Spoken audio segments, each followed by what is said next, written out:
Hey everybody, we're back. The largest television audience in history watched my next guest walk on the moon with Neil Armstrong in 1969. We are very grateful to have him with us tonight. Please welcome an American hero, Mr. Buzz Aldrin.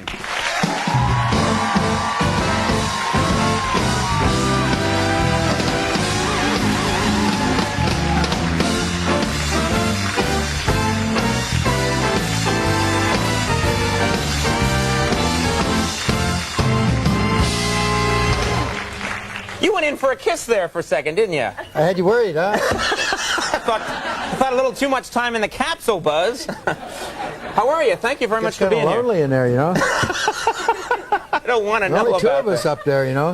Not a threesome. We left him up in orbit. You got a whole routine. Yeah, the ladies are here. What the hell was that? Is this your hair? That cute. Buzz, calm down. Sexy, I'm funny. Go ahead. What is Andy though? And you're an American hero, yeah. First of all, I don't want to be presumptuous Buzz. here. I can call you Buzz. Okay. That's a legal name. Passport, Okay. driver's license. And I am Uncle Coney tonight. Uncle Coney. Well, let's talk about this, because this is fascinating. I remember very clearly, I think anybody who was alive at the time does. I remember my parents waking me up, and we went down and we watched you guys land on the moon. No, which you was didn't. No, you didn't. What? Because there wasn't any television. There wasn't anybody taking a picture. You watched animation.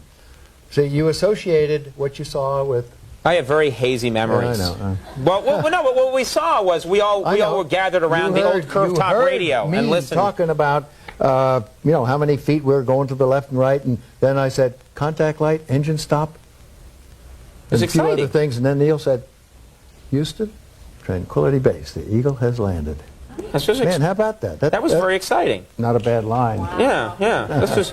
So, were you self-conscious about all the? I mean, the entire Earth, you know, is watching and listening to everything that you guys do. Were you self-conscious at all about what am I going to say? What if I say something that's kind of stupid? It's in the history books forever, like I want a cookie, or you know. You got it. You got it. You're worried then. We were focused. You know, I was afraid that Neil might say, hey, you better go out first and, you know, think up a couple of lines to say when you step on the moon. Right, right. So that's a huge responsibility. You Now, bet, right. You were not the first man to walk on the moon, but you've actually talked about this. You were the first man to relieve himself on the moon. Is that true? That is correct. That is correct. Well, no. This is... You want to get to the... But not on the moon. You know, you don't want to... Yeah, you didn't unzip. Yeah, you right. do not want to unzip. Right, no, right. That would be stupid. But we got a little device that... you know, I don't want to know about the device. You know, actually, in the footage, you're the one that's bunny hopping. You know what I mean? Why were you doing that? Because you look at the footage, and you were the astronaut that started jumping up and down on the moon and doing some kind of a bunny hop. Which, not bunny hop, kangaroo hop. You know, 2 feet at a time. I always mess up these technical terms. You got to keep those people in the southern hemisphere happy. Those, you know. What was the point of that? Under. Was that a scientific experiment, Yes, or were you getting too much no, gas in the helmet? I thought it was a good idea. I thought it was a good idea in front of the TV to bounce around and to demonstrate how easy a guy could move around, or a gal could move around on the moon. And I know I really expected when I got back people were going to say, well, no, we watched your left foot go down, and then you did this. Nobody said anything. It was about 10 years later, a Japanese guy came, oh, I saw you on the moon. I had my stopwatch, and you were doing just what I predicted. Who was that guy, by the way? I don't know. I thought, but he renewed my faith. Yeah, he just followed you around. Now, what did you eat up there? I mean, you always hear about. We were told that you guys had Tang. I think you didn't have Tang. We didn't call it that. We had an orange drink, but you know, some of the guys didn't like the orange drink, so we cut it with grapefruit juice, and we call it orange grapefruit. Because as kids, we were told the astronauts drank Tang. You must also have Tang, and now I find out that that's a bunch of baloney. You know. No, we had whatever went into Tang went into the orange drink. So, but you know, NASA gets a little sensitive about commercializing things, Coca-Cola and that sort of thing. They don't like that kind of thing. What did you actually eat? What kind of food were you having up there? Well, it wasn't gourmet. You don't want to have crummy things, because the crumbs go all over the place. You know, dried peas. Right, you wouldn't dried peas would not work. Or like Caviar a pound cake, a dry pound cake. You wouldn't eat that because the crumbs are everywhere. This is the pound cake. You know, and suddenly they're.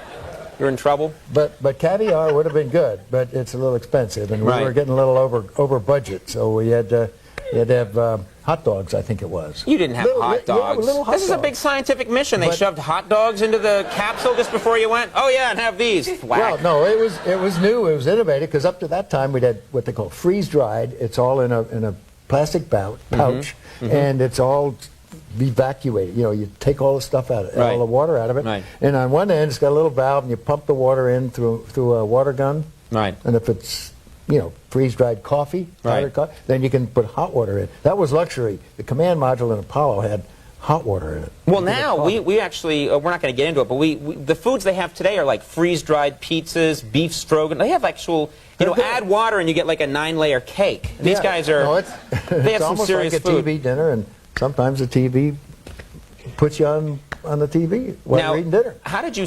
I bet you thought I wore this just for you.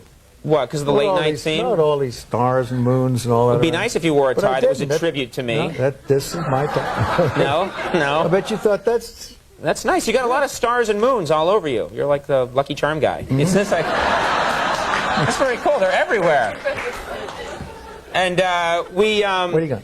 What's this right here? I don't know. They throw this stuff on us before we. It's a clip-on.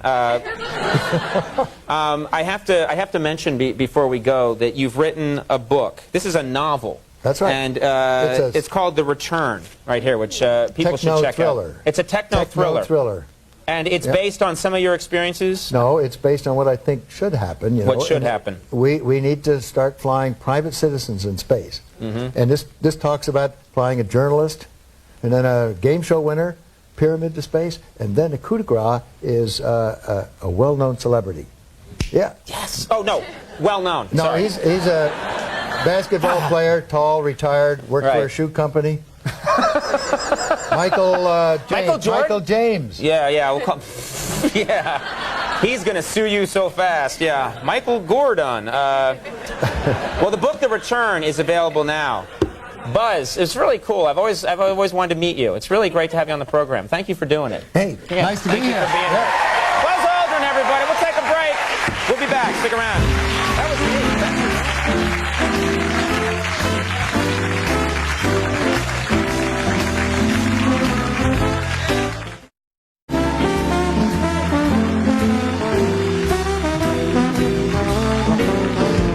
All right, everybody. That is our show for the night. I do want to thank all my guests. Buzz Aldrin, very cool having you on the program. Thank you. Thank The you. book is called The Return. Check it out. Amy Brenneman, thank you very much for being here. Nice to have you. I want to thank the very sexy and funny Caroline Ray for being on the show.